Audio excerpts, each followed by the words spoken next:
अरे सिग्ना, किस सोच में बैठे हो भाई? क्या बताऊं भाई, देखो मेरे मक्के के खेत को कीड़े बर्बाद कर रहे हैं। तो इसमें चिंता की क्या बात है, मेरे पास इसका समाधान है ना। क्या समाधान है, मुझे भी बताओ। कैनरी कंपनी का स्टीमर सुना है? मतलब? ये देखो, बस मुट्ठी भर दाने लो और 5-6 दाने मक्की की गोब में डालते जाओ, सब कीड़ों का अंत हो जाएगा। भाई तुमने तो मेरी जिंदगी ही सुधार दी। मक्की को है बचाना तो स्टीमर जरूरी है लगाना। आपकी मक्की की सुरक्षा की गारंटी।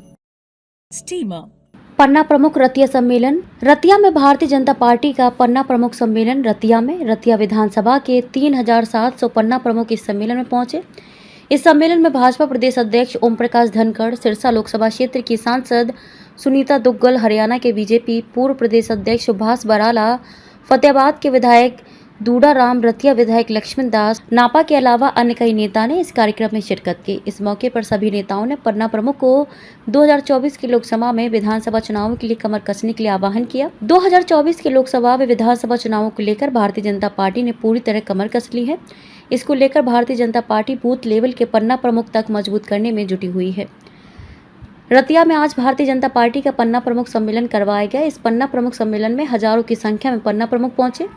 इस सम्मेलन में भाजपा प्रदेश अध्यक्ष ओम प्रकाश धनखड़, सिरसा लोकसभा क्षेत्र की सांसद सुनीता दुग्गल, हरियाणा के बीजेपी पूर्व प्रदेश अध्यक्ष सुभाष बराला, फतेहाबाद के विधायक दूडा राम, रतिया विधायक लक्ष्मण दास, नापा के अलावा अन्य कई नेता ने इस कार्यक्रम में शिरकत की।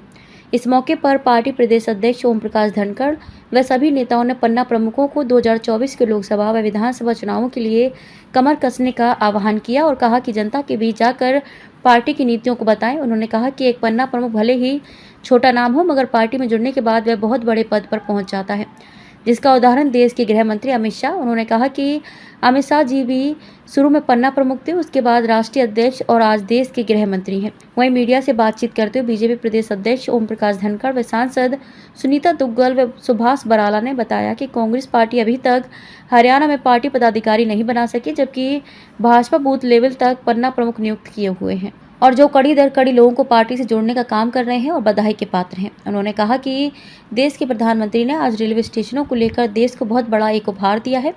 वहीं उन्होंने मेवात में हुई हिंसा को लेकर बोलते हुए कहा कि बाद ही दुर्भाग्य है कि एक ब्रिज मंडल की यात्रा पर एक साजिश के तहत बहुत बड़ा हमला हुआ है, जिसमें 6 लोगों की जान गई है। उन्होंने कहा कि वह इसकी कड़ी निंदा करते हैं। उन्होंने कहा कि यह एक साजिश थी, जिसको लेकर मामले की जाँच की जा रही है और आज एक आम आदमी पार्टी के नेता का भी नाम आया है, जिस पर मामला दर्ज है।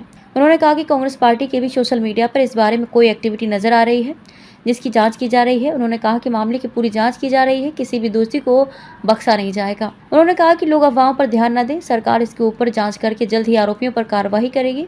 प्रदेश में आई बाढ़ पर बोलते हुए सांसद सुनीता दुग्गल ने कहा कि जिन किसानों की फसलों का नुकसान हुआ है वो पोर्टल पर जाकर जानकारी दें और सरकार की तरफ से जल्द मुआवजा दिया जाएगा। Report Rajesh Bhambu, Fatehabad. 149 number booth और 31 और 32 देश के पन्ने का मैं प्रमुख हूँ और सारे पन्ना प्रमुखों को राम राम कहता हूँ, सत श्री अकाल कहता हूँ। ये भाईचारे की राम राम है, पन्ना प्रमुख की पन्ना प्रमुख से राम राम। मैं बधाई देता हूँ हमारे मंडल अध्यक्षों को। इस मंडल अध्यक्ष का नाम लूं, इस मंडल से जितने आए उसके लिए जोरदार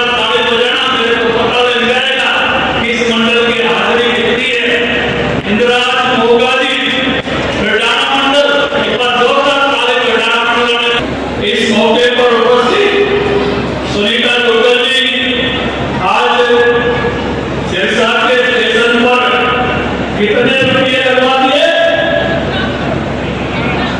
17 करोड़। ताली बजा दो।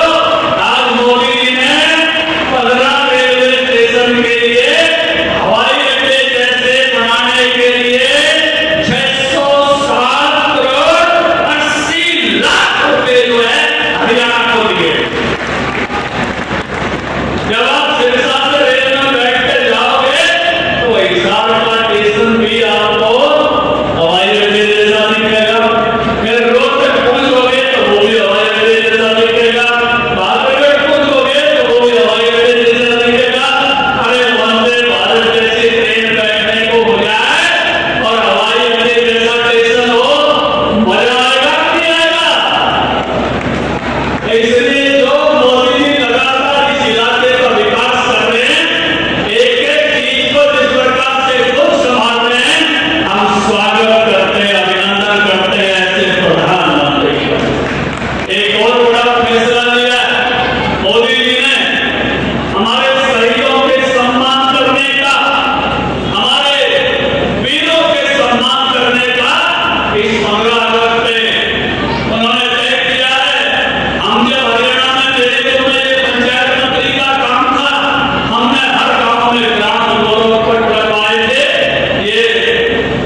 वो लाइन लिखी थी, तुमने दिया देश को जीवन, तुमने दिया देश को जीवन, देश तुम्हें क्या देगा?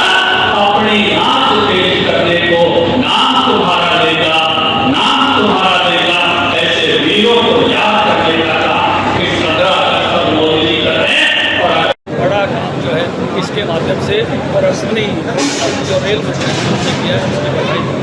हरियाणा भाजपा ने कल 7 तारीख से भिन्न मोर्चों के नेतृत्व में, प्रकोष्ठों के नेतृत्व में तिरंगा यात्रा आयोजित करने का फैसला लिया है और हर शहीद के गांव से उसकी पवित्र मिट्टी लेकर कलश लेकर आएंगे और बाद में ये कलश इकट्ठे होंगे मंडल के लेवल पर और 7,000 से अधिक लोग दिल्ली पहुँचेंगे। एक अमृत वाटिका वहाँ बनेगी, प्रधानमंत्री जी इस महोत्सव का स्वागत करेंगे। हम गाँव-गाँव में भी इस प्रकार से 75 पेड़ लगा के अमृत महोत्सव को याद रखना चाहेंगे। कल सूरजकुंड हरियाणा में 7 राज्यों के जो प्रतिनिधि है, जिला परिषद के चेयरमैन और वाइस चेयरमैन, हमारी यहाँ की भी चेयरमैन पहुँच गई है, तो उसका एक प्रशिक्षण वर्ग 2 दिन का 7 और 8 तारीख का होगा। सुबह 9:30 बजे राष्ट्रीय अध्यक्ष जगत नड्डा जी उसका उद्घाटन करेंगे। मुख्यमंत्री भी वहाँ पहुँच रहा हूँ। इस प्रकार की गतिविधियाँ आगामी माह में जो है वो होने जा रही हैं और इस सफलता के लिए मैं पूरे सरकार को बधाई देता हूँ। लोगों के अंदर जो हिंसा हुई है उसके अंदर कई नेताओं की भागीदारी भी मिली है, तो क्या देखिए सरकार इसमें बहुत दुर्भाग्यपूर्ण है। ब्रजमंडल यात्रा पता नहीं कितने वर्षों से निकल रही है, एक धार्मिक यात्रा है, उस पर हमला हुआ जिसका अंदेशा किसी को था नहीं। एक बर्बर तरीके से हमला हुआ, 6 लोगों की मौत हुई और सब तरह से गाड़ियाँ फूली गई, गोलियाँ चलाई गई, पथराव हुआ। कोई भी अराजक तत्व बचना नहीं चाहिए। सरकार इस काम में लगी है, लेकिन दुर्भाग्यपूर्ण ये है कि आप पार्टी के नेता की एक हत्या में जो है संलिप्तता की FIR दर्ज हुई है। इसी तरह से कांग्रेस के नेताओं के भी वीडियो हम सब ने देखे हैं। मेवात एक शांति प्रिय इलाका रहा है, लेकिन इन लोगों ने अपने राजनीतिक रेटियाँ सेकड़ने के लिए इस प्रकार एक धार्मिक यात्रा पर हमला कराया है। ऐसे किसी भी व्यक्ति को सरकार लगी हुई है। मैं इस बात के लिए बहुत बहुत धन्यवाद करना चाहूँगी माननीय प्रधानमंत्री श्री नरेंद्र मोदी जी को और हमारे रेल मंत्री अश्विनी वैष्णव जी को कि ये हमारा जो है अमृत महोत्सव जो चल रहा था, आज़ादी का अमृत महोत्सव चल रहा था, तो उसका समापन जो है इस 15 अगस्त को होना है। तो उससे पहले माननीय प्रधानमंत्री जी ने पूरे हिंदुस्तान के अंदर 508 ऐसे अमृत भारत स्टेशन बनाने की जो है मुहिम शुरू करी है। आज से उसका शिलान्यास किया है कि जिसके तहत जो है वो A1 क्लास के जो हमारे रेलवे स्टेशन है वो बनेंगे, जिसके अंदर जो है हमारी मेरी लोकसभा के 2 रेलवे स्टेशन अभी फिलहाल फर्स्ट फेज़ के अंदर आए हैं। जिसमें अगर मैं बात करूँ तो जो सिरसा का रेलवे स्टेशन है उसके अंदर 17 करोड़ की लागत से वो रेलवे स्टेशन बनने जा रहा है और इसके साथ साथ नरवाना का रेलवे स्टेशन जो क्योंकि वो जंक्शन है तो वो जो है वो 26 करोड़ की लागत से जो है उसका अत्याधुनिक जो है वहाँ पर सुविधाएँ जो है वो हमारी आम जनमानस को मिलने वाली है। और हमारे पूरे हरियाणा के अंदर मैं बात करूँ तो 15 रेलवे स्टेशन हमारे हरियाणा के अंदर जो है इसके लिए आए हैं। पहले दिन से इस बात के लिए माननीय प्रधानमंत्री जी का, नरेंद्र मोदी जी का और हमारे अश्विनी वैष्णव जो रेल मंत्री हैं उनका धन्यवाद करती हूँ। और आने वाले समय में क्योंकि ये जब इनको चिन्हित किया जा रहा था तो उसमें आने वाले समय में हमारा कालांवाली रेलवे स्टेशन, मंडी डबवाली रेलवे स्टेशन और भट्टू रेलवे स्टेशन ये भी उसके अंदर आने वाले हैं और अत्याधुनिक रेलवे स्टेशन हमारे बनने वाले हैं।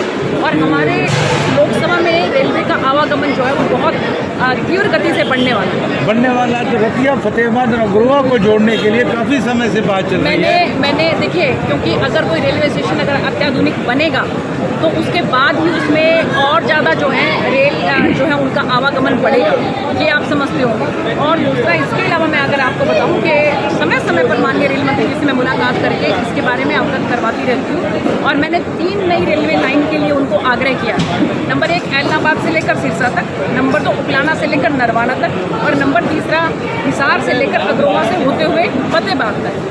ये अभी कितना ये आगे बढ़ पाती हैं योजना, किस तरह से आगे हो सकती है या क्या इसके अंदर होगा ये समय बताएगा। लेकिन मैंने जो है ये तीनों की तीनों नई रेलवे लाइन के लिए उनको आग्रह किया है। नई रेलवे लाइन अगर बनेंगी तो उसके साथ साथ और ज़्यादा जो रेल हैं जो हमको पूरे नॉर्थ ईस्ट से जोड़ेंगी, दक्षिण भारत से जोड़ेंगी, तो ऐसी और रेल हमें मिलने की सुविधा जो है लखनऊ की जो हिंसा हुई है उसमें क्या सरकार पूरी तरह से तैयार नहीं थी और उससे बचा जा सकता था अगर पूरी तैयारी ऐसा है कि जिस तरह की सभी मुझे लगता है कि माननीय प्रधानमंत्री जी ने जिस तरह से जो है इसके अंदर उन्होंने भी संज्ञान लिया है इस बात का और मुख्यमंत्री जी ने जिस तरह से प्रेस कॉन्फ्रेंस करी और एक एक बात को बड़ी बारीकी से सभी हमारे प्रेस के जो बंधु हैं उनको एक एक सवाल का जिस तरह से जवाब दिया, तो मुझे नहीं लगता कि अब हमें कुछ भी इसके अंदर कहने लायक बचता है। जहाँ तक बात है, अभी स्थिति पूरी तरह से नियंत्रण में है और आपके माध्यम से मैं सभी भाइयों से कहना चाहूँगी कि भाईचारा बना के रखें, अफवाहों की तरफ ध्यान। अब बुलडोजर चल रहा है आरोपियों की।